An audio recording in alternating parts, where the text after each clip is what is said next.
আশা করি সবাই ভালো আছেন। যারা এই মুহূর্তে দেখছেন সবাইকে স্বাগতম জানাচ্ছি আমার এই ভিডিওর মধ্যে। আজকে কাজ করতে করতে আমি শেষ, কথা বলছি অনেক ক্লান্ত। আজকে এই মসজিদটার মধ্যে আমার এই সপ্তাহে মানে ঈদের আগে শেষ ডিউটি, কথা বলছেন। তো এটা আমার তাত্ত্বিক করতে হবে, সকাল থেকে কাজে লাগছি, কথা বলছেন।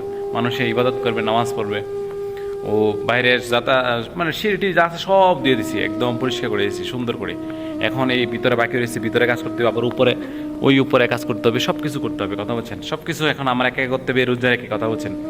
তবে আমি জানতে চাই আজকে আমার রোজাটা কেমন যাচ্ছে, কথা বলছেন। সকাল থেকে আর আজকে আছে না, রোদ তাপ অনেক বেশি, গরম, সব কিছু সহ্য করে করতে হচ্ছে, কথা বলছেন। কিছু করার নাই, তো করতে আমারই হবে, কেউ করে দিবে না। এ দেখেন মসজিদটা, মাশাল্লাহ, মসজিদটা ওই যে সে ঝর্ণা, এই দেখেন। আর আমি এটার মধ্যে কাজ করি, তো কাজে একটা আনন্দ আছে, মসজিদের কাজ, সমস্যা নেই। আল্লাহ তালা এর বদলতে কোনো একটা উত্তম জিনিস আমাকে দিবে ইনশাআল্লাহ, বা কোনো মুসিবত থেকে বাঁচাবে, কোনো না কোনোভাবে আমাকে আল্লাহ তালা সাহায্য করবে, কথা বলছেন।